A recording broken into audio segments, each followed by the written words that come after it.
So we can move on to the third chapter in our syllabus, that is accounting for amalgamation. So as an introduction, today there is an increasing tendency for business combinations, and the important motives behind business combinations include growth, survival, prestige, etc. There are many forms of business combinations such as amalgamation, absorption, external reconstruction, etc. So we can say that amalgamation is an example for business combinations. Okay, so there is an increasing tendency for business combinations today, and the important motives or objectives behind business combinations include growth, survival, prestige, etc. And again, there are many forms of business combinations, and some of the important forms include amalgamation, absorption, external reconstruction, etc. Now we will see the meaning of amalgamation. So amalgamation refers to the formation of a new company to purchase two or more existing companies which go into liquidation. It is the merger of two or more existing companies into a single new company. In amalgamation, two or more companies go into liquidation and a new company comes into existence. So simply we can say that amalgamation means two or more companies joining together to form a new company. So the simple meaning of amalgamation is two or more companies join together to form a new company. That is, these two or more companies will go into liquidation and new company will be coming into existence. So this is the word meaning of amalgamation. So amalgamation refers to the formation of a new company to purchase two or more existing companies which go into liquidation. That is, two or more existing companies will be going into liquidation and in their place a new company will be coming into existence. So simply amalgamation means two or more companies joining together to form a new company. Okay, now we will see the objectives of amalgamation. Now some of the objectives of amalgamation includes to eliminate competition, to dominate the market, to collect additional capital, to enjoy the benefits of large-scale production, to promote research and development, to promote better management, and also to save capital expenditure. So these are some of the objectives of amalgamation. So the objectives include to eliminate competition, to dominate the market, to collect additional capital, to enjoy the benefits of large-scale production, to promote research and development, to promote better management, and also to save capital expenditure. So again, there are various demerits or disadvantages of amalgamation also. So just like the objectives or the advantages of amalgamation, there are certain demerits or limitations or disadvantages of amalgamation. Now, the important demerits of amalgamation includes possibility of increased wastage, growth of monopoly, defects of overcapitalization, difficulty in coordination and control, and lack of personal initiative. So these are some of the demerits or disadvantages of amalgamation. That is, there is possibility of increased wastage. Now there is possibility of growth of monopoly. Then again there can be defects of overcapitalization. Then difficulty in coordination and control, and finally lack of personal initiative. So these are some of the demerits of amalgamation. Okay. Now accounting standard 14. So this accounting standard 14 is the accounting standard which deals with accounting for amalgamation. Okay, so accounting for amalgamation is being included under accounting standard 14. But again, there is a IFRS, that is International Financial Reporting Standards. Okay, so there is IFRS, that is International Financial Reporting Standards, which is a set of accounting standards developed by an independent non-profit organization called the International Accounting Standards Board, that is IASB. So apart from this accounting standard 14, there is IFRS, that is International Financial Reporting Standards. Okay.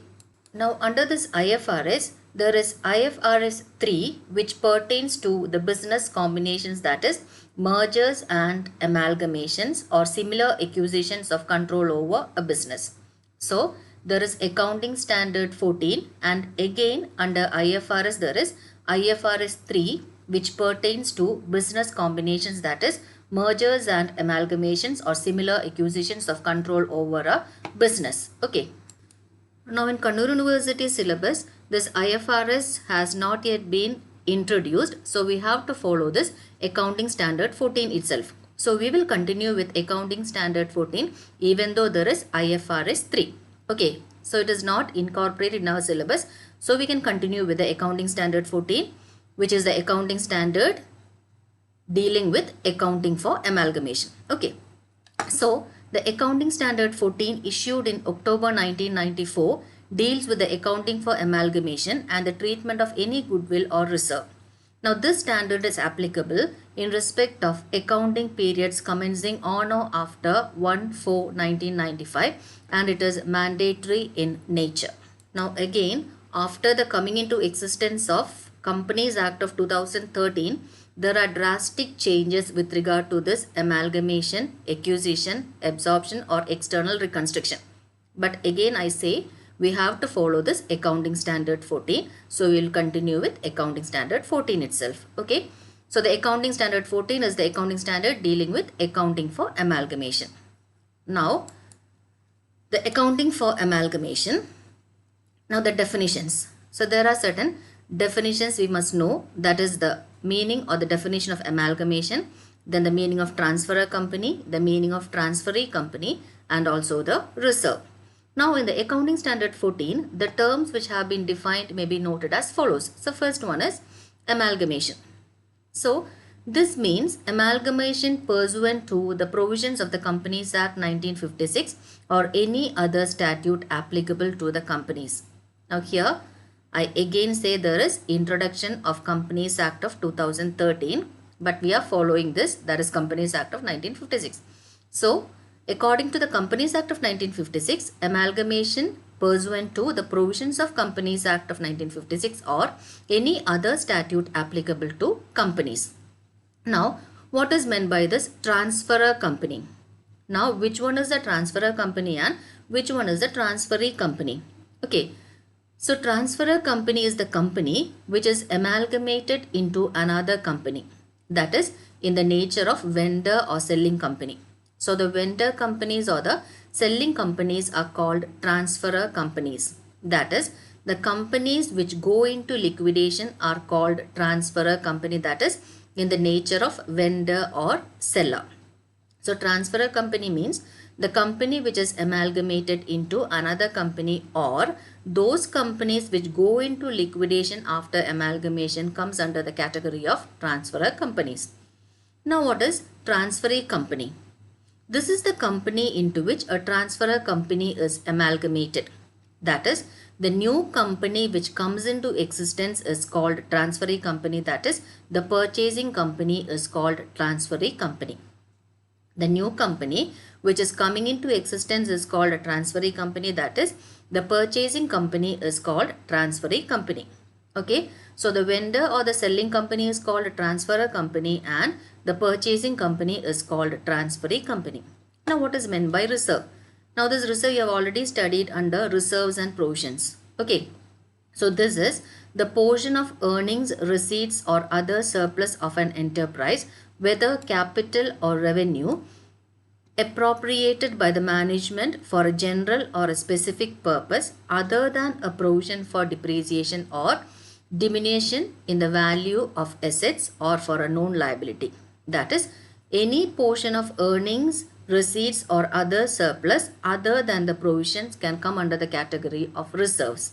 So the meaning of reserves and provisions you have already studied, that is the category of reserves also, that is capital reserve or revenue reserves. So reserve simply means this is a portion of earnings, receipts or other surplus of an enterprise which can be either capital reserve or revenue reserve, which is appropriated by the management for a general or specific purpose. So such amount which is set aside from the profit is called reserve, and the reserve can be either capital reserve or revenue reserve. So these are the various terms which must know under amalgamation. That is amalgamation, transferor company, transferee company and also reserve. Now we'll see the types of amalgamation. Okay, what are the different types of amalgamation? So mainly there are two types of amalgamation. That is, according to Accounting Standards 14, amalgamation can be classified into two. That is, amalgamation in the nature of merger and amalgamation in the nature of purchase. Now again, as per the Companies Act of 2013, there is no amalgamation in the nature of merger, but there is only amalgamation in the nature of purchase. But as per Accounting Standard 14, there are two types of amalgamations. That is, amalgamation in the nature of merger and amalgamation in the nature of purchase. Now we will see the meaning of amalgamation in the nature of merger and the meaning of amalgamation in the nature of purchase. So first of all, amalgamation in the nature of merger. Now, for an amalgamation to be called an amalgamation in the nature of merger, we have to satisfy 5 conditions. So whenever the amalgamation satisfies 5 conditions, that amalgamation can be called amalgamation in the nature of merger. So, for an amalgamation to be called an amalgamation by merger, only when 5 conditions are satisfied. Now, what are the 5 conditions to be satisfied? When all the following conditions are satisfied, amalgamation can be considered as amalgamation in the nature of merger. Now, these are the conditions. Now, the first condition. All the assets and liabilities of the transferor company or companies before amalgamation should become the assets and liabilities of the transferee company. So the first condition to be satisfied is all the assets and liabilities of the transferor company or companies before amalgamation should become the assets and liabilities of the transferee company.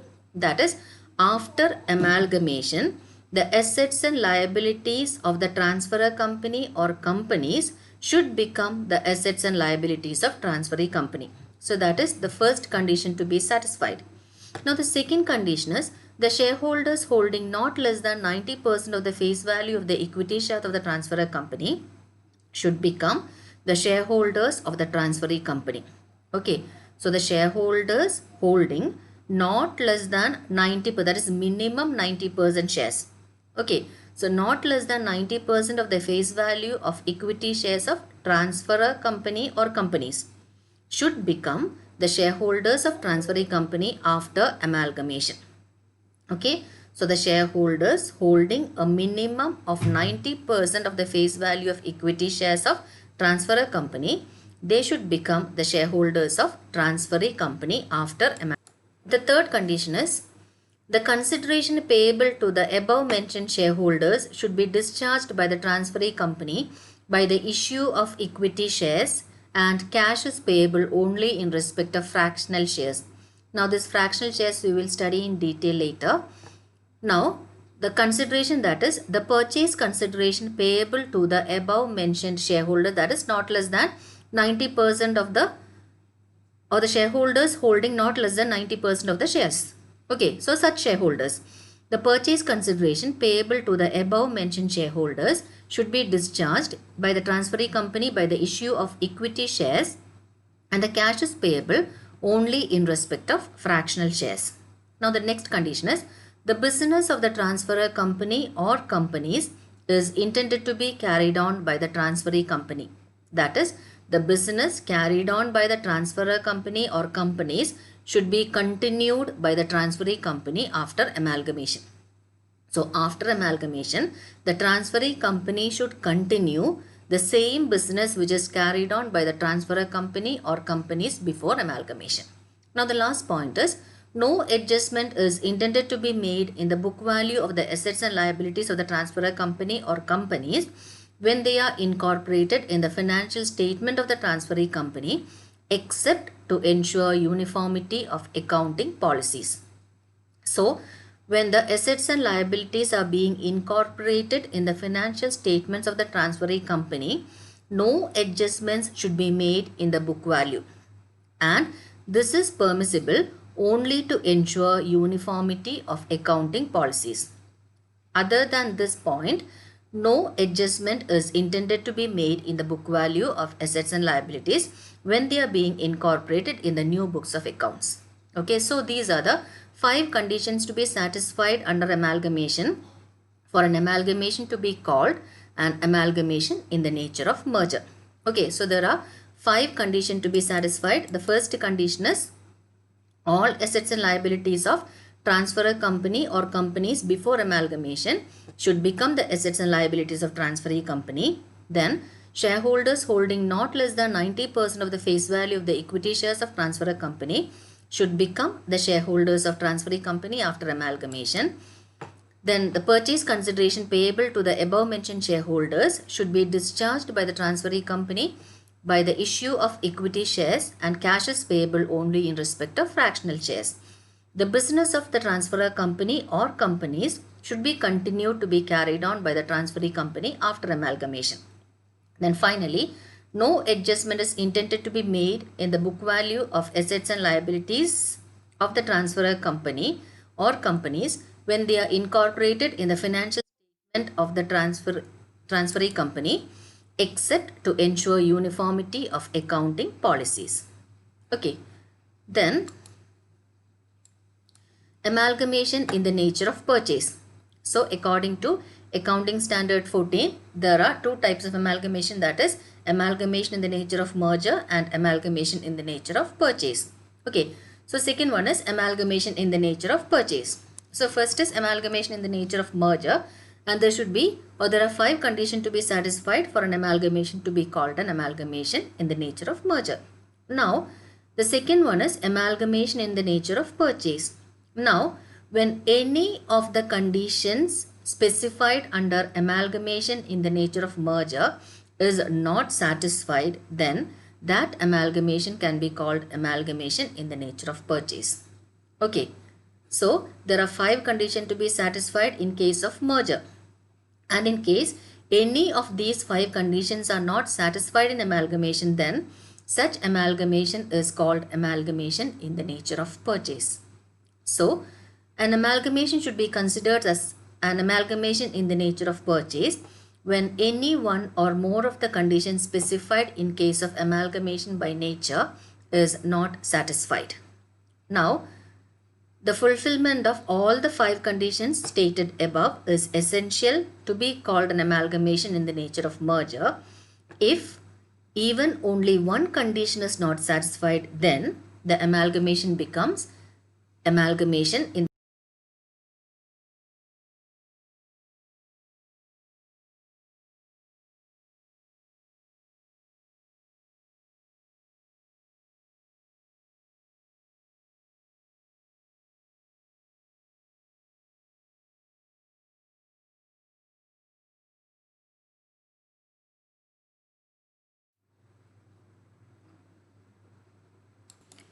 Under amalgamation in the nature of purchase, generally one company acquires another company and equity shareholders of the transferor companies do not continue to have proportionate share in the equity of the transferee company, or the business of the acquired company, that is transferor company, is not intended to be continued after amalgamation. Okay, so this is called amalgamation in the nature of purchase. So simply we can say that in case any of the conditions in case of merger is not satisfied, then amalgamation is called amalgamation in the nature of purchase. Now, there are certain terms associated with amalgamation. First one is taking over the business. This term refers to takeover of all assets and liabilities of the business. So, taking over the business means taking over of all assets and liabilities of the business. But here, there is one point to be noted, that is, when some of the assets are not taken over, they should not be included in takeover even if the term business is given in the question. So, simply taking over of business means all the assets and liabilities will be taken over. But when some of the assets are not taken over, then even though in the question the business is used, we should not take into consideration those assets which are not taken over by the transferee company. Okay, so this is taking over the business. Then all assets.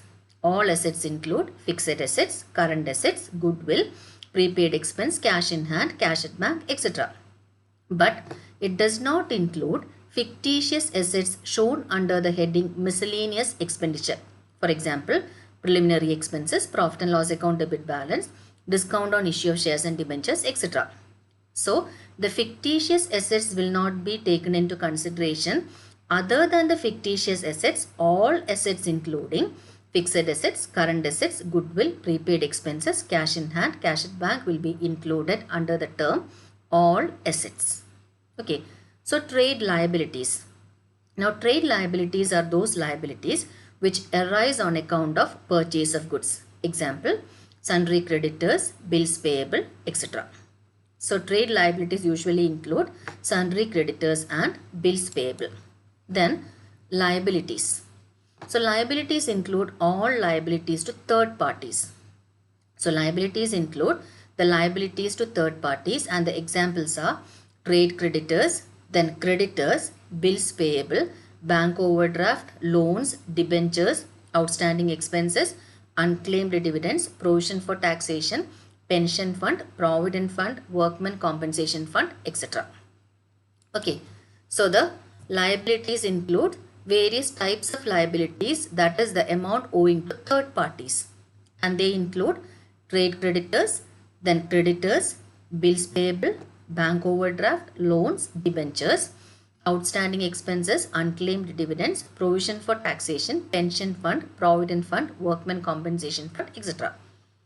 Then comes provisions. Now, provisions like provision for doubtful debts, provision for depreciation, provision for repair and renewals, provision for investment, etc. may appear on the liability side of the balance sheet. And sometimes these are shown as deduction from respective assets on the asset side of balance sheet. For example, the provision for doubtful debts, it may be shown as deduction from debtors. So just like that, provision for depreciation, it may be shown as deduction from the concerned assets or concerned fixed assets. Okay, so provisions can be shown either on the liability side of the balance sheet, or sometimes they may be shown as deduction from respective assets on the asset side of balance sheet. Now, whatever be it, both assets and provision on the assets are transferred to realization account. So, assets as well as the provision on the assets, they will be transferred to realization account. Then, next is accumulated profits. So, these include profit and loss account credit balance, then general reserve, capital redemption reserve, that is CRR, dividend equalization reserve, sinking fund, development rebate reserve, investment allowance reserve, security premium, forfeited shares account, insurance fund, accident fund, realization reserve, etc. Now, these are transferred to equity shareholders account. So, all the accumulated profits, they will be transferred to equity shareholders account, because the equity shareholders are the real owners of the business or the company. So, all the accumulated profits, they will be transferred to equity shareholders account at the time of amalgamation. Then accumulated losses. These include profit and loss account debit balance, then preliminary expenses, discount on issue of shares and debentures, deferred revenue expenditure, underwriting commission, and any other fictitious assets. Now, these are transferred to equity shareholders account. So, here all the accumulated profits and all the accumulated losses, they will be transferred to equity shareholders account at the time of amalgamation. But the assets, liabilities and the various provision, they will be transferred to realization account. So, this is regarding the accounting treatment in case of amalgamation, that is, we have discussed the meaning of amalgamation, then the objectives of amalgamation, demerits of amalgamation, then accounting standard 14, then types of amalgamation, then amalgamation in the nature of merger, then amalgamation in the nature of purchase, and also the various terms like taking over of business, assets, trade liabilities, then liabilities, provisions, accumulated profits and accumulated losses. Okay, thank you.